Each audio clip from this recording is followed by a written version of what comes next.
Welcome to our next class.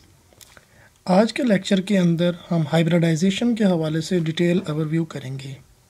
इंशाल्लाह इस class के अंदर हम formation of covalent bond, concept of hybridisation और जो नेसेसरी हाइब्रिड ऑर्बिटल है और डिफरेंस बिटवीन सिग्मा और पाई बॉन्ड उसको हम डिटेल से ओवरव्यू करेंगे।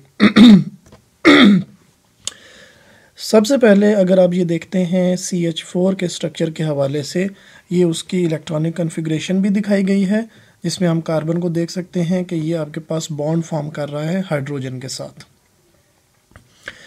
अब इसके अंदर हम sp3 हाइब्रिड ऑर्बिटल की बात कर रहे हैं। इसमें sp3 हाइब्रिड ऑर्बिटल क्या चीज़ है कि आपके पास x, y और z, 2x, 2y और 2z की फॉर्मेशन के बारे में बात कर रहे हैं। ये इसकी सिंपल स्टेट है जिसमें 2s और 2p3 sp3 यानी कि CH4 मॉलिक्यूल किस तरह से बॉन्डिंग करता है। ग्राउंड स्टेट है कार्बन की, फिर उसके बाद इलेक्ट्रॉन जो है वो किस तरह से शेयरिंग कर रहे हैं sp3 की फॉर्मेशन के लिए, टेट्राहेड्रल शेप बनेगी इसकी। अब हाइब्रिडाइजेशन की डेफिनेशन क्या है कि form special orbital for bonding, mixing होगी एटॉमिक ऑर्बिटल की जिसमें s और p ऑर्बिटल आपस में मिक्स होकर दो करैक्टर्स शो करेंगे। इसको समझने के लिए हमें VBT वैलेंस बॉन्ड थ्योरी की थोड़ी सी इंफॉर्मेशन को अपने साथ रखना पड़ेगा, जिसमें हम अमोनिया को एज एन एग्जांपल ले सकते हैं। इसके अंदर जैसे अगर हम अमोनिया की बात करते हैं तो उसमें नाइट्रोजन के आउटर मोस्ट शेल में 5 इलेक्ट्रॉन हैं। अब उसके पास ये देखें आपके पास sp3, उसमें किस तरह से 3 बॉन्डिंग ऑर्बिटल कैसे अटैच होते हैं। 3 जो हाइड्रोजन के आउटर मोस्ट शेल में हैं वो हाइड्रोजन के साथ अटैच हो जाते हैं और एक जो लोन पेयर है वो उसी तरह से रिमेनिंग रह जाता है जो 2s में रहता है। उसी वजह से इसकी shape as compare to lone pair की मौजूदगी की वजह से इसका जो बॉन्ड एंगल है वो थोड़ा सा रिड्यूस होकर 107 हो जाता है, जबकि वैसे 3 बॉन्ड में बॉन्ड एंगल 120 होता है। अब हम नेक्स्ट बात करेंगे sp2 हाइब्रिडाइजेशन की। sp2 हाइब्रिडाइजेशन के अंदर अगर आप बात करते हैं तो p ऑर्बिटल उसी तरह से अनचेंज रहता है। इसमें भी हमारे पास जो एग्जांपल में हम कार्बन को ले रहे हैं, कार्बन ये देखें प्रोमोशन ऑफ इलेक्ट्रॉन हो रही है उसमें 2s और 2p की, और जो उसकी 2pz है वो अलहदा रह जाता है, sp2 ऑर्बिटल होता है। इसके अंदर जो स्पेसिफिकली हम एग्जांपल आप लोगों के साथ शेयर करेंगे वो इथीन के हवाले से है।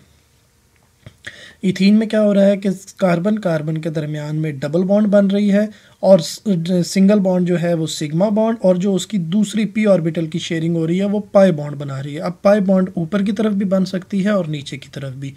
ये उसमें यहाँ पर हम आप लोगों को बता रहे हैं कि कैसे आपके पास C2H4 की फॉर्मेशन यानी कि इथाइलिन या इथीन की फॉर्मेशन किस तरह से हो रही है।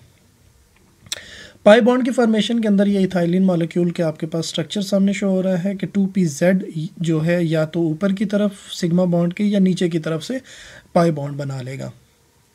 ये यहाँ पर इसके सिग्मा बॉन्ड का centre along the intermolecular axis के हवाले से है और पाई बॉन्ड जो है वो आपकी स्पेस अबव और बिलो द इंटरमॉलिक्यूलर एक्सिस है।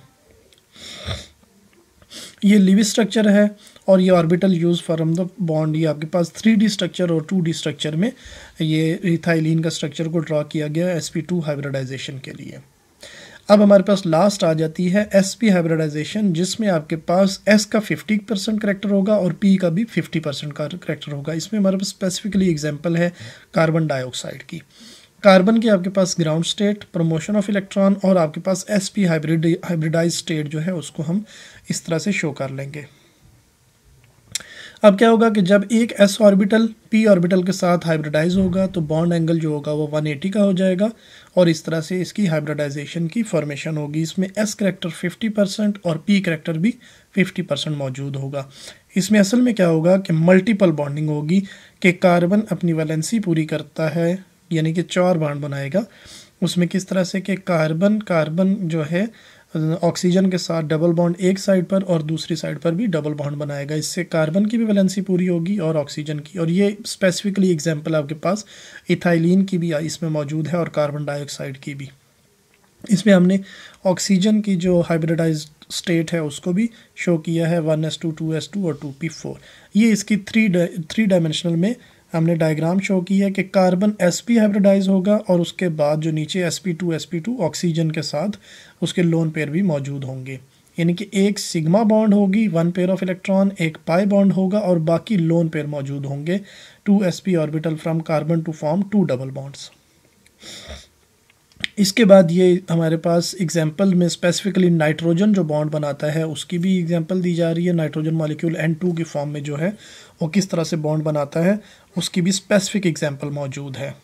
ये यहाँ पर आप सिग्मा बॉन्ड और पाई बॉन्ड के हवाले से, सिग्मा बॉन्ड जो होती है डबल बॉन्ड, ट्रिपल बॉन्ड जब होगी तो एक सिग्मा बॉन्ड और 2 बाई बॉन्ड होंगे। अब अगर आपके पास इससे ज़्यादा आपने वो बात करनी है PCl5 वगैरह, तो वो 4 बॉन्ड्स के लिए उसमें d ऑर्बिटल्स भी इंक्लूड हो जाते हैं, जबकि हमारा ये sp3